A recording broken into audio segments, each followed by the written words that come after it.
Right, okay. Well, Charles and colleagues, thank you so much for giving me this opportunity to meet you electronically and to share ideas. And I put my stall out immediately that human values are desperately needed in the dire situation we find ourselves in society today, politically, financially, etc., etc. So, where do human values actually fit within our thinking and in our practices? So I'm 82 years old and I'm towards the end of my shelf life. And Mhm. so there are three reasons why I'm delighted to try and pull this very new speech together.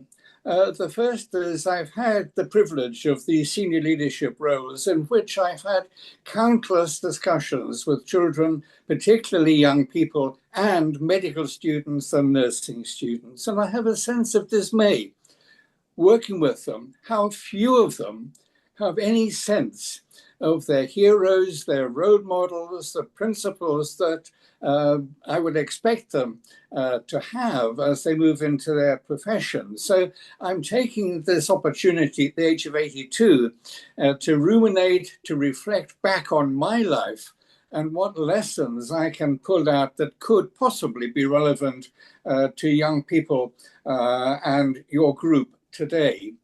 The second reason is you see in front of you a man deep in the valley of tears, full of sorrow and acquainted with grief, because 3 years ago, my adored wife, Rosemary, she died after a harrowing illness of terminal vascular dementia.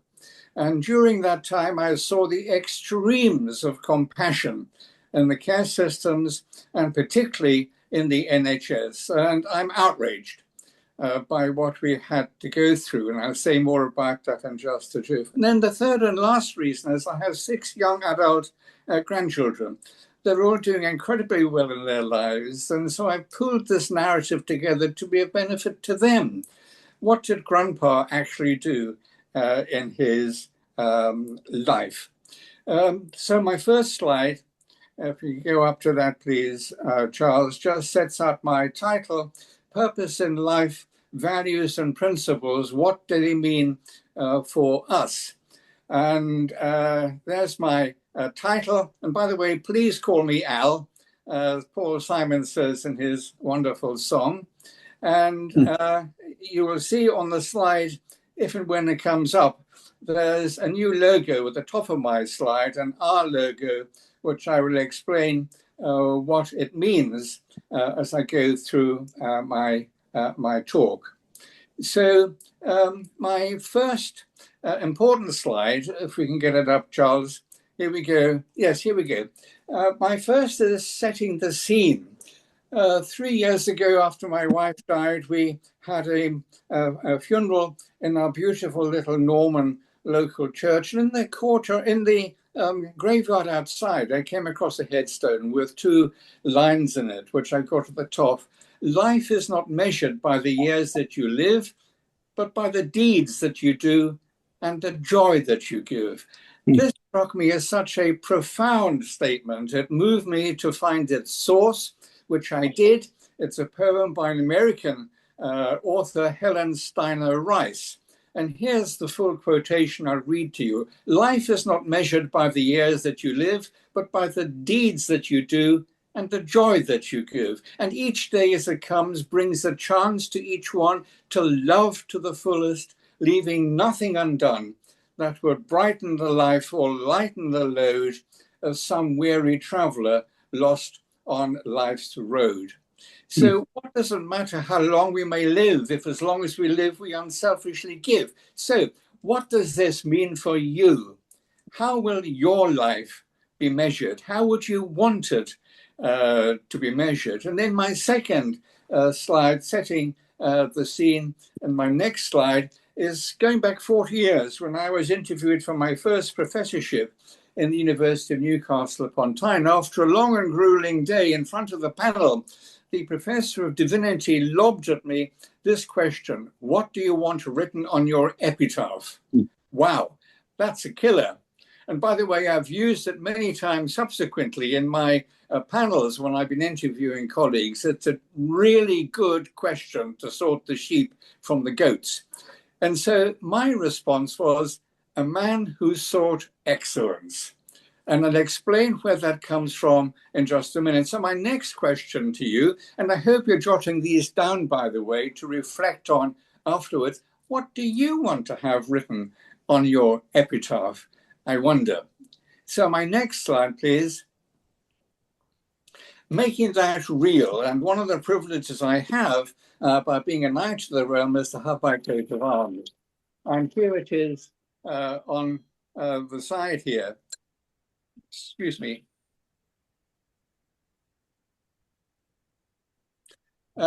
Here's my coat of arms.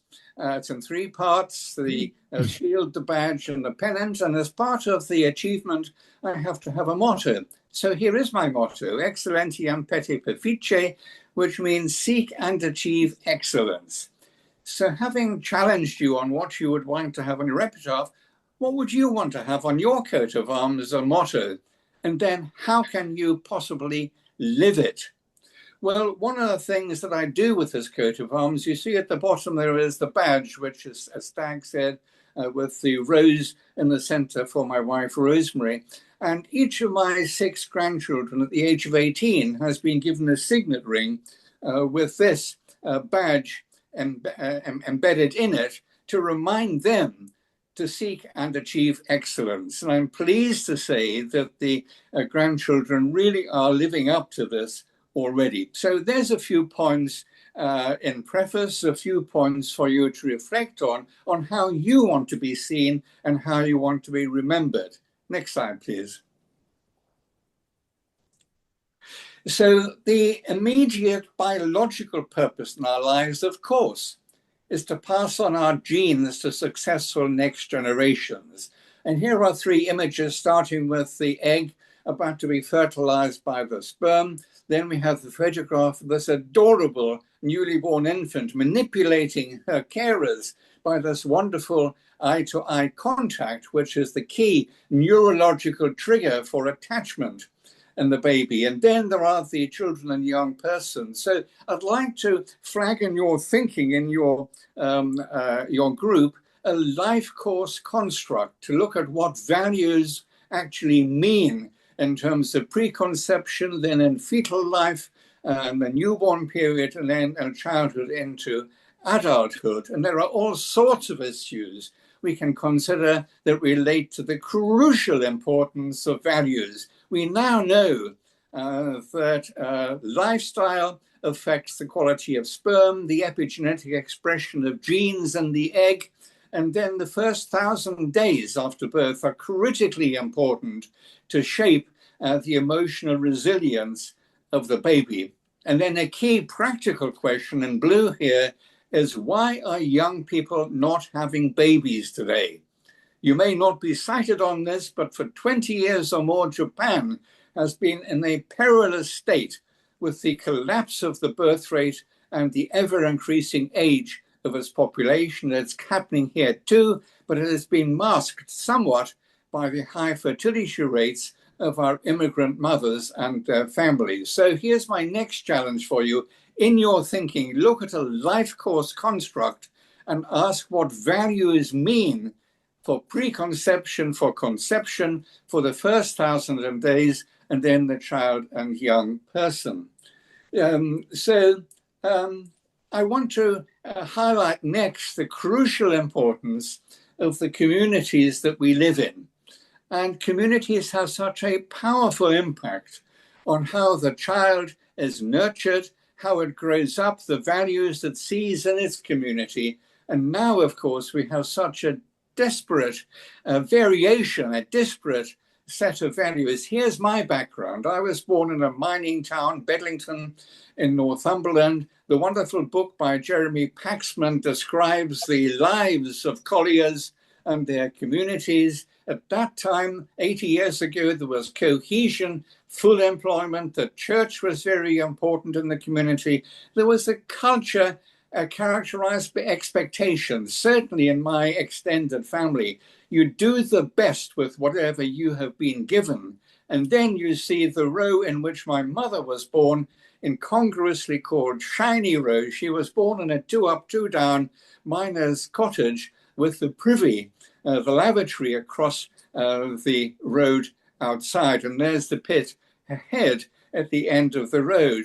Now, she was brought up in this row, and the expectation to do the best she can is exemplified by the fact at the age of 13, the very young age of 13, she got this national diploma from the Victoria College of Music, a national diploma for her performing skills on the piano. How on earth could she do that from a 2-up, 2-down with an upright piano in the parlor? She had from her family the expectation to do the best she could. She met my father, who left school at the age of 14 to work underground. His expectation to do the best he could in the mining community. He passed his exams, became a deputy overman underground, very important person, responsible for the safety, the explosives, etc., underground. Now, he married my mum. He became a renowned church organist and choir master, and they rapidly saw the writing on the wall for the coal mining community. And so when I was 9, he moved my family, my sister and me, down to Surrey from Northumberland to better our life chances. The expectation he could provide an environment for us to thrive in a way we could not, as he saw the coal mining community collapse. So what community have you been brought up in? What are the values that you've experienced in the communities in which you live? And what about communities now? We have so much diversity, yet I argue that understanding communities and the values within them is crucially important. Next slide, please. Moving from communities, I want to fly the fundamental importance of the family. And here's me 80 years ago with my mum and dad and my sister. And families are desperately important, in my view, to imprint values in the children in those families. Now, that photograph 80 years ago was the ideal nuclear family of the age. Mum and dad married, mum a stay-home mum, and dad earning the money with a boy and a girl as a family. So what do values mean for you?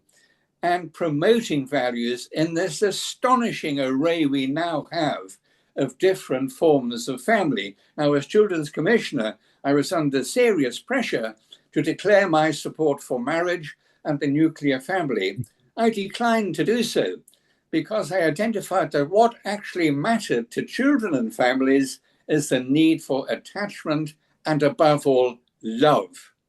Children need stability, security, and they need love. So what does this mean for your thinking in terms of values? Next slide, please.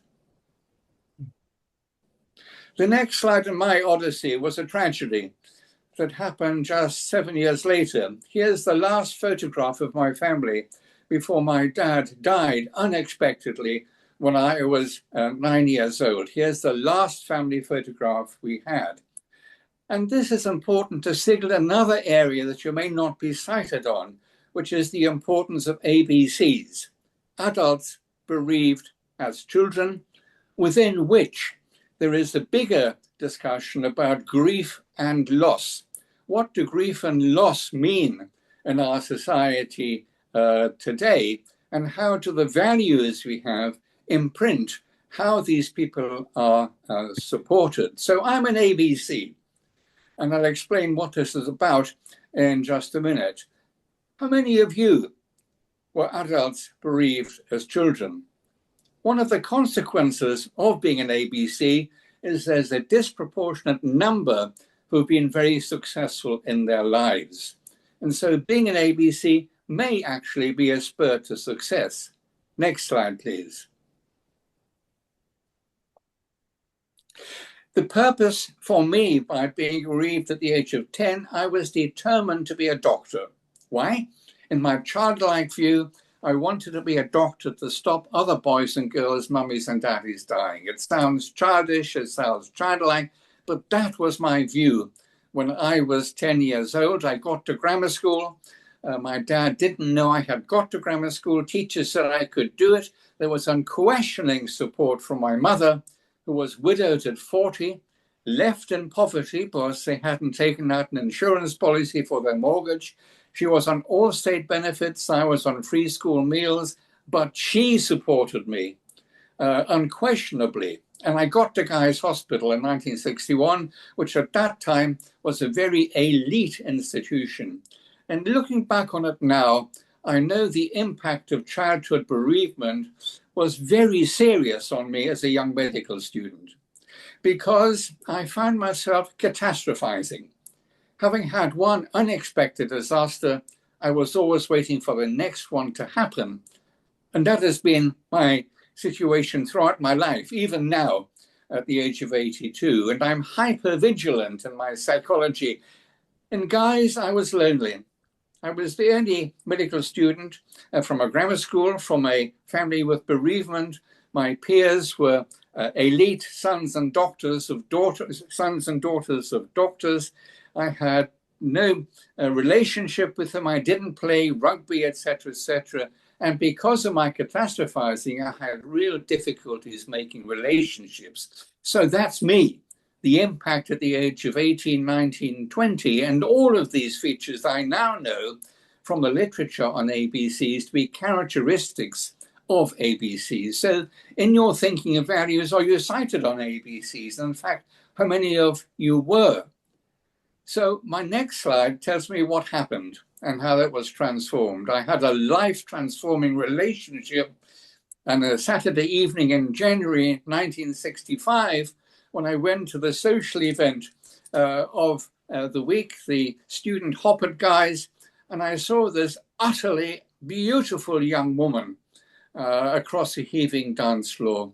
I went to her, I asked her to dance. She demonstrated an astonishing wiggle, not promiscuous, but throwing herself heart and soul into her dancing. And I was totally hooked. And fortunately, she was too. And 6 months later, I asked her if she would consent to marry me. And she understood my psychology perfectly. She was self-contained. She was incredibly self-confident. She said, Al, you can be a brilliant doctor, and I'm here to make sure you will be. And so for 57 years, I had the love, the support of my adored wife, Rosemary, until she died 3 years ago. So my message to you is, if you have love in your life, then seize it, celebrate it, and above all, carpe diem.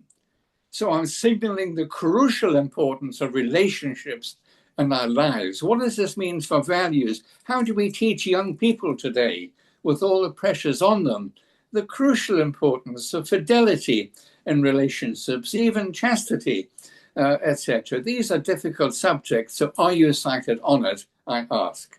Next slide, please. So let me move into practicalities of what has this meant for me, starting with me 20 years ago when I was appointed the first Children's Commissioner for England. I sat behind my desk absolutely terrified, because the sector had been demanding a commissioner for 30 years. And here's me as the first Children's Commissioner. What on earth was I going to do? And what did I stand for?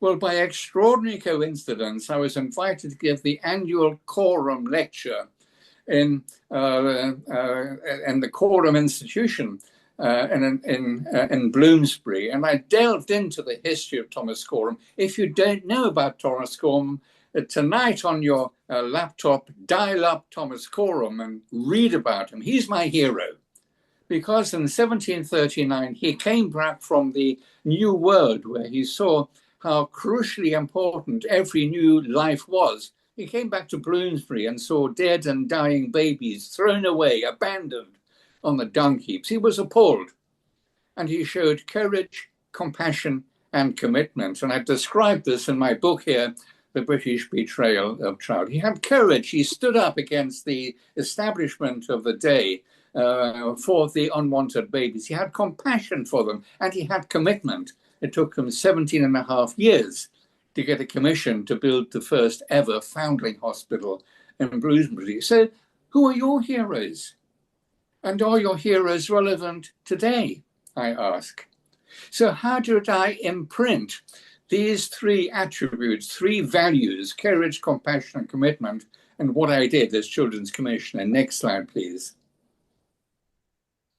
I embedded them in the operating culture. I applied those three words to every project and my priorities. For example, I exposed the plight of unaccompanied migrant children seeking asylum. I came into my office one morning and my staff said, Al, you must go and see a little 13-year-old girl who's trying to kill herself.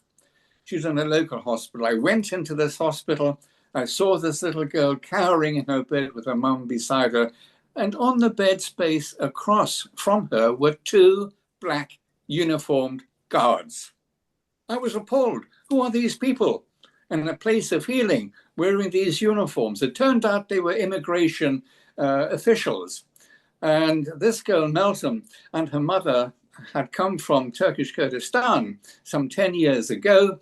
They'd been fully integrated in their society. Melton was doing well at school, etc., until it was decided they were undocumented migrants and had to be deported. So I was outraged by this. And so I immediately telephoned the Minister for Asylum and Immigration and told him, do you know what's going on with the journeys of these young people facing deportation? Cut a long story short, she and her mother were given asylum status. She is now a barrister working in this country on human rights. And her story was made into a play at the Young Vic Theatre and into a book. I went to the performance. It was surreal seeing me being portrayed by a young actor who was handsome and had hair. But I'm using this to show you how you can embed values in the lived experiences of people that you're working with. Next slide, please. I'm going very, very fast, and we may have to cut this short fairly soon. But my next series of points is understanding who we are. And I want to raise the issue of psychometrics, asking you, what is your personal personality type? I've had my Myers-Briggs analysis. I'm actually an INTJ. And from that, I understand myself. I understand my strengths and my weaknesses. So how many of you had a psychometric profile? And how has knowing it changed your life? There's a lot of literature about psychometry, good and perhaps less good, and manipulating it. But who are you? And what do you stand for in your personality? Leading on, next slide, please. To my bedside reading, I commend this book to you, The 7 Habits of Highly Effective People by Stephen Covey. This has been a transformational book for me. It's been by my bedside. I've tried to imprint the 7 habits, these values in everything I've done. And starting at the bottom left, we have be proactive. Don't be reactive. Begin with the end in mind. How many people start something without actually really knowing how it wants to end? So where do you, in your strategic and tactical thoughts, where do you, with your association, wish to be? And then put first things first. Don't prevaricate. Moving into public victory, think win-win, not lose-win or win-lose, or worst of all, lose-lose. Try to find a way forward that is win-win. And this is a really important point. Seek to understand, then to be understood. How many people, what in government do they do, launching initiatives without really understanding the people they're trying to launch it onto? And then finally, synergize. Working together, you get much more impact than working singly. Now, next slide, please. And I'm moving towards the end. My current purpose in life, driven by my sorrow, my sadness, my grief, is dedicated to Rosemary's memory. 57 years of a truly wonderful marriage, destroyed by the swamps of dementia, and seeing the extremes of compassion. I won't go into this in detail because I've written about this, but she slipped and fell in her care home And I had a confrontation with my profession, medicine, when they demanded she should be admitted in terminal vascular dementia for her hip to be pinned and plated under anesthesia. I refused. I saw this to be unspeakable cruelty and demanded palliative care. I had to fight for it. But fortunately, a compassionate GP agreed. He wheeled in the wonderful community nurses. They set up a diamorphine drip, and she died peacefully, without pain, in love, in my arms. So these experiences, as she went through her harrowing descent into the cruelty of dementia, made me think about my purpose in life. And my psychotherapist said to me, Al, you really do need a new purpose in life. And so here is my purpose in life, putting compassion back into compassionate care. And next slide, please. I'm the first professor of compassionate care in the country in Northampton. And so my purpose is to confront and address head on the mismatch between the wonders of medical science and the relentless erosion of the humanity of care. Why? Next slide, please. Well, there's a whole cascade about compassion: compassionate leadership, organizational compassion, institutional compassion, compassion in practice, compassion in teaching and training. Look, guys, we've got to get this into the kids coming into our professions and their own self-compassion. So next slide, please. Why do we need it? Well, there is a literature of poor clinical care. Here's 13-year-old Martha Mills, who had an accident on her bicycle. She went into hospital. The staff there, I'm told, did not take her concerns, her mum's concerns, seriously, and she died.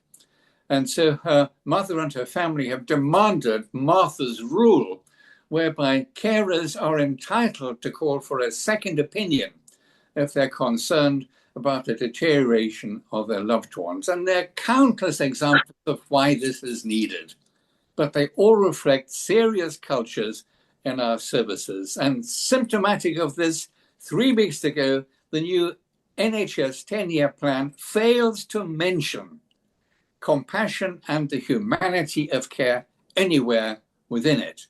So what are your views on the need for compassion? Next slide, please.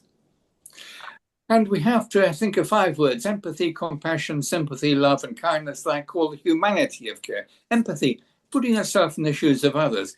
Compassion, yes, putting yourself in the shoes of others, but doing something about it. It's active. Sympathy, feelings of pity, love, deep affection, and kindness, being helpful and caring. So are your services, is your association of human values, are you compassionate? How do you know? Next slide, please. I think we'll leave that one. It's just a citing shot to say my concerns about kindness, which in contrast to compassion cannot be taught and audited. So here's a practical example in this wonderful support organization I belong to, support for families with a baby with a devastating illness called congenital hyperinsulinism. It's the opposite of diabetes. It manifests itself in newborn babies having seizures because of a low blood glucose concentration. Inevitably, if it's not picked up, it leads to profound brain damage, which is lifelong. So this support organization has met over 600 participants, analyzing the milestones in the family's journey through their illness. And they tell me individual doctors and nurses were remembered for compassion, but it was not embedded as a fundamental operating principle in hospitals. Next slide, please. And the best example of what they saw was when we asked them, what was it like when you were given the bad news of CHI? Who gave you the news? Oh, in the corridor, on a telephone, behind a screen with no privacy. Was it compassionate? No. What was the setting? Did people understand your loss and grief over not having, as you wanted, a body bouncing babies? Did doctors and nurses work together? No. Were you offered family and psychological support? No. What would have made it easier and better? One word: compassion. Next slide, please. So it's possible to measure it, and we're working with Shane Sinclair in Calgary over a toolkit for the bedside to measure compassion. Next slide, please. I'm running towards the end now. What are the obstacles to change? Time, territorialism, tribalism, traditionalism, treasury, terror, and 10-year plan.